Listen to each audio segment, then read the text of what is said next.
श्रीमते रामानुजाय नमः। श्रीशैलेशदयापात्रं दीभवत्यादिगुणाणवं यतीन्द्रपवनं वन्दे रम्येजमातरं मुनिं रम्येजमातृयोगीन्द्रपादरेखामिं सदा तदायतात्मसत्तादिं रामानुजमुनिं भजे। लक्ष्मीनाथसमारम्भं नाथयामुनमध्यमाम् अस्मदाचार्यपर्यन्तां वन्दे गुरुपरम्पराम्। श्रीमच्छठारियतिराजकृपावलम्बं सौम्योपयन्त्रिगगनाद्रिमणीन्द्रभक्तं वेदान्तयुग्मविशदीकरणप्रवीणं रामानुजं यतिवरं गुरुमाश्रयामः। श्रीमद्काश्यपवंशमद्य गगने श्रीचन्द्रवद्भासितं श्रीमद्वेङ्कटनाथसेवनरतं भानाचलोपासकं श्रीमधुसूदनार्यकृपया सम्प्राप्य मन्त्रादिकं वन्देऽहं बुधवार्यमाधवगुरोः पादारविन्दं सदा।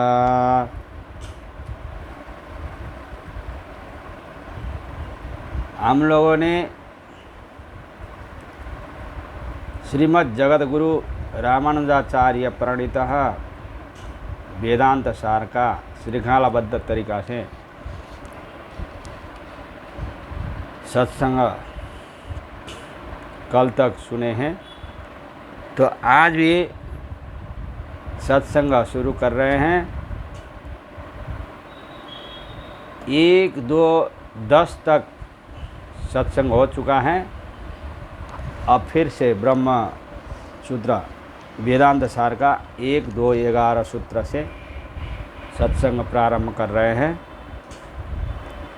जय श्रीमन्नारायण। गुह्यं प्रविष्टावात्मानौ हि तद्दर्शनात् 1, 2, 11। अनन्तरं रिक्तं पिबन्तौ सुकृतस्य लोके गुह्यं प्रविष्टौ परमे परार्थे इत्यादिना जीव परमात्माना बेव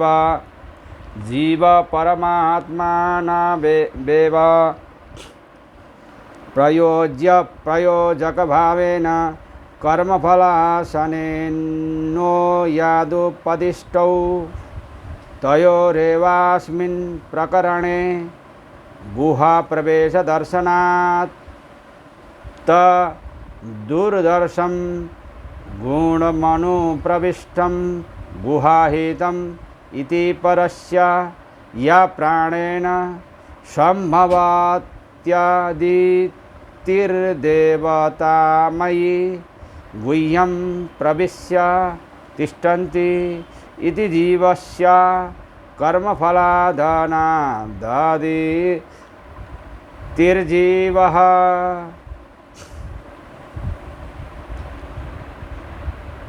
सूत्रार्थ ही, क्योंकि गुह्यम प्रविष्टौ हृदय को प्रवेश करके अवस्थित आत्मानव जीवात्मा और परमात्मा रूप चेतन है। तद्दर्शनात् तादृश चेतन जीवात्मा और परमात्मा के विषय में श्रुतियों में बताए जाने के कारण अत्ता पद से कहा गया द्वितीय चेतन परमात्मा ही है, जीव या अंतःकरण नहीं है। सारा अर्थ पूर्व वर्णित मंत्र के बाद पठित रिक्तं पिबन्तौ, इस मंत्र में प्रतिपादित दोनों पदार्थ क्रमशः प्रयोज्य प्रेर्य और प्रयोजक प्रेरक के रूप में जीव और परमात्मा ही है, अंतःकरण और जीव नहीं है। नहीं, जीव सहित परमात्मा ही उस मंत्र में प्रतिपाद्य है। यद्यपि परमात्मा कर्मफल नहीं भोगते हैं, तथापि भुगाते हैं। जीव भुगता है, परमात्मा भुगाते हैं। इस प्रकार प्रेरक रूप में परमात्मा का कर्म फल भोग रूप क्रिया में संबंध है। क्रिया न किसी रूप में कर्मफल भोग क्रिया में परमात्मा का संबंध होने से उनके विषय में भी कर्मफल भोग का वर्णन किया गया है। तद्दर्शनात् इस प्रकरण में जहाँ तहाँ उन दोनों का ही हृदय गुह्य प्रवेश वर्णित है। परमात्मा का हृदय गुह्य प्रवेश इस मंत्र में वर्णित है। तम दूरदर्शम गुणमनुप्रविष्टम गुहाहितम गहरेष्ठम पुराणम अध्यात्मयोगाधिगमेन देवं मत्वा धीरो हर्षशोको जहाते। अर्थात वह परमात्मा देखे नहीं जा सकते, गूढ़ है, छिपे हुए है, सर्व प्राणियों में अनुप्रविष्ट है, हृदय गुह्य में रहते हैं, जीव के अंतर्यामी है, अनादि है। इन देव परमात्मा को अध्यात्म योग के द्वारा होने वाले साक्षात्कार के द्वारा जानकर साधक हर्ष और शोक को छोड़ देता है, मुक्त हो जाता है। इस तरह उक्त मंत्र में परमात्मा का हृदय गुह्य प्रवेश वर्णित है। जीवात्मा के हृदय गुह्य प्रवेश को बतलाने वाला मंत्र है। या प्राणेन संभवत्यादि तीर्देवतामयी गुह्यम प्रविश्य तिष्ठन्ति या भूतेभिर्व्यजायत।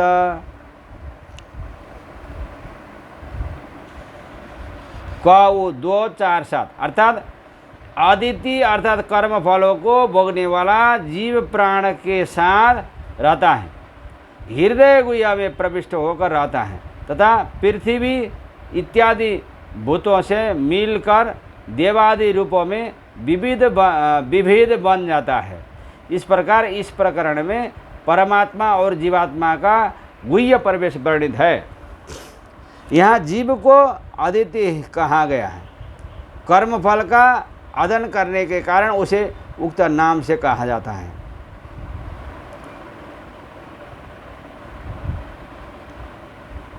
इस प्रकार वेदांत सार का 1 2 11 सूत्र पूरा हो जाता है।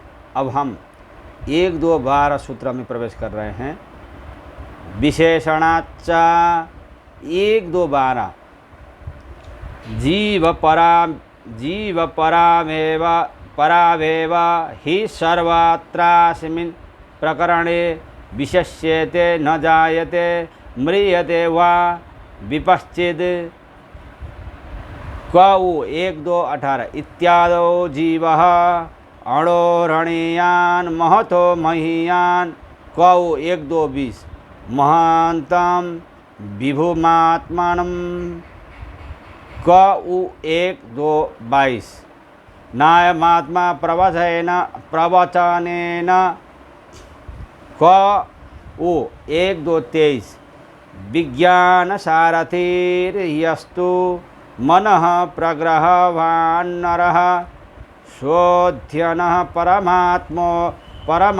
परमात्मनोति तद्विष्णोः परमं पदम् इत्यादिषु परः त्रिपादस्य मृतं दिवि पूषु अथ एदतः परो दिवो ज्योतिर्दीप्यते विश्वतः पृष्ठेषु सर्वतः पृष्ठेषु अनुत्तमेषु लोकेषु।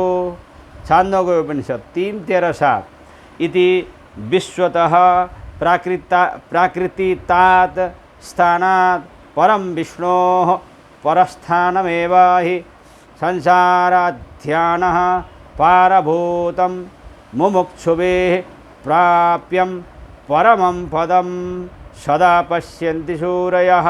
यजुर्वेद तदक्षरे परमे व्योमन् तैतरीय नार छेदो क्षयन्तमस्य रजसः पराके सामवेद उत 17:2 विश्वं पुराणं तमसः परस्तात् तैनार 6:5 तेह नाकं महिमानः सचन्ते यत्र पूर्वे साध्यः सन्ति देवाः इत्यादि सकलोपनिषद प्रसिद्धम इति अत्र अधिकरणम। सूत्रार्थ विशेषणाच्च श्रुति के अगले मंत्रों में जीवात्मा और परमात्मा में एक को प्राप्त और एक को प्राप्य के रूप में विशेषण देकर बताए जाने के कारण अत्ता, इस प्रकरण में अत्ता के रूप में वर्णित चेतन परमात्मा ही है, जीव नहीं है। सारार्थ, इस प्रकरण में आरंभ से लेकर समाप्ति पर्यंत जीवात्मा और परमात्मा ही इन विशेषताओं को लेकर वर्णित हुए है कि जीवात्मा उपासक है तथा परमात्मा उपास्य है। जीवात्मा प्राप्त करने वाला है, परमात्मा प्राप्य है इत्यादि। जैसे कि न जायते म्रियते वा विपश्चित, अर्थात यह विपश्चित जीवात्मा न तो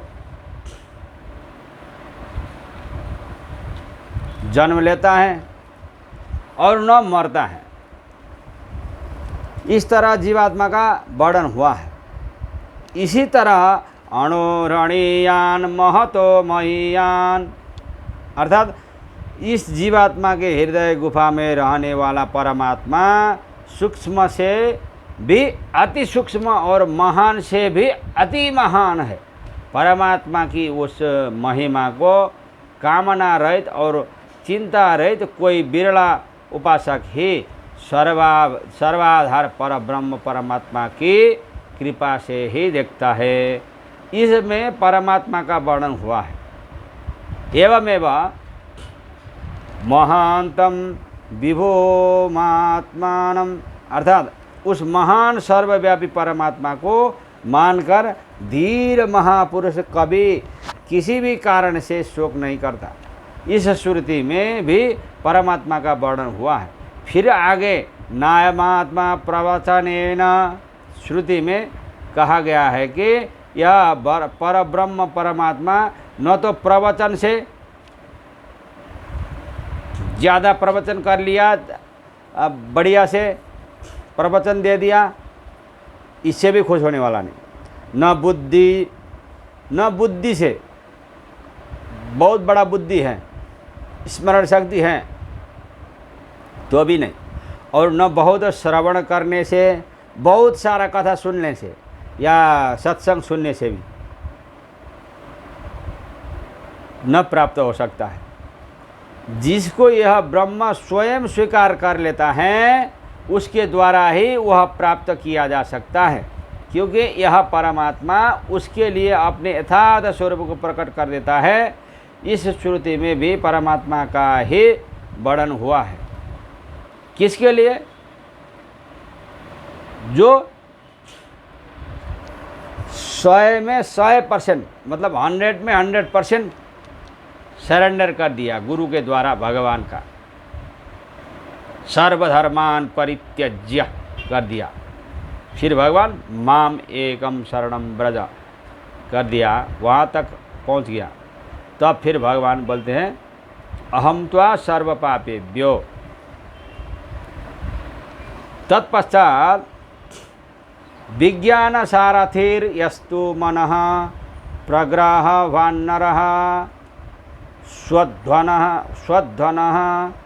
पारमाप्नोति तद्विष्णोः परमं पदम से कहा गया कि जो मनुष्य विज्ञान को सारथी बनाए हैं तथा मन को प्रग्रह अर्थात लगाम बनाकर अपनी मुट्ठी में लिए हैं, वो संसार मार्ग के पारभूत श्री विष्णु भगवान के परम पद में पहुंचता है।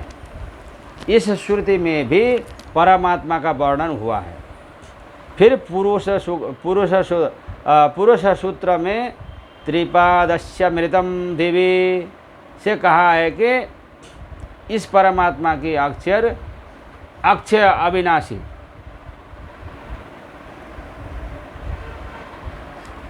त्रिपाद विभूति ऊपर है। इसी तरह से छांदोग्योपनिषद में कहा गया है अथ एदतः परो दिव ज्योतिर्दीप्यते विश्वतः पृष्ठेषु सर्वतः पृष्ठेषु अनुत्तमेषु लोकेषु। छांदोग्य उपनिषद 3:13-7। अर्थात इस द्व्युलोक से परे जो परम ज्योति विश्व के पृष्ठ पर अर्थात सबके ऊपर, जिनसे उत्तम कोई दूसरा लोक नहीं है, ऐसे उत्तम लोकों में प्रकाशित हो रही है, वह निश्चय ही यही परमात्मा है जो कि इस पुरुष के भीतर ज्योति है। जैसा 7 लोक नीचे 7 लोग ऊपर के भू भुव स्व मह जन तप सत्य लोक, ब्रह्मा जी के लोक, वहाँ से 1,62,00,000 योजन के दूर में वहाँ ये स्वयं प्रकाशमान लोक है। वैकुंठ लोक बोला जाता है, गोलोक बोला जाता है, साकेत लोक बोला जाता है, ऐसा लोक है त्रिपाद विभूति में। इन 2 श्रुतियों से यह प्रतिपादित किया गया है कि विश्व के प्राकृत स्थानों से परे परम पुरुष परमात्मा भगवान श्रीमन नारायण श्री विष्णु का परम धाम है, जो संसार रूप मार्ग को पार करके मुमुक्षुओं के द्वारा प्राप्य है। मोक्ष को चाहना करने वाला मुमुक्षु। परमं पदम सदा पश्यन्ति सूरयः, यजुर्वेद। अर्थात वह भगवान श्रीमन नारायण का परम धाम है,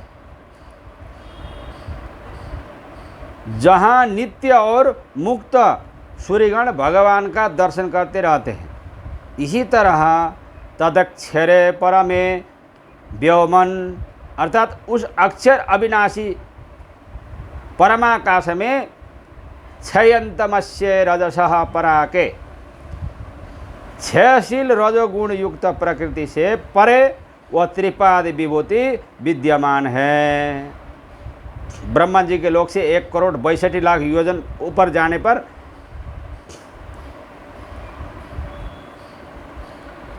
ये लोक आता है, जहाँ भगवान श्रीमन नारायण विराजमान है।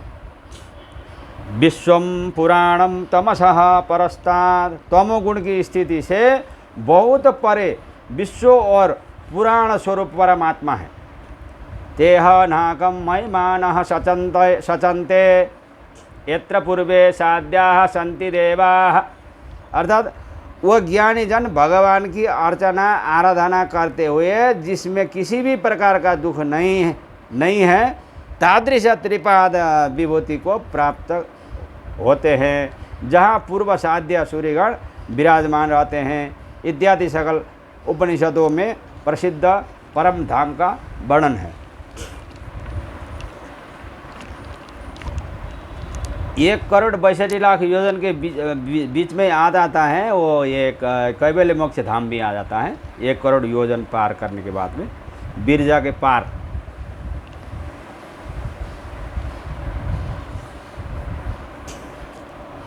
इस प्रकार अत्राधिकरण पूर्ण हुआ। जय श्रीमन नारायण। श्रीमन्नारायण नारायण हरि हरि, लक्ष्मी नारायण नारायण हरि हरि, रंग नारायण नारायण हरि हरि, मुक्ति नारायण नारायण हरि हरि, बद्री नारायण नारायण हरि हरि, श्री कृष्ण नारायण नारायण हरि हरि, श्री राम नारायण नारायण हरि हरि, गोविंद नारायण नारायण हरि हरि। जय श्रीमन नारायण।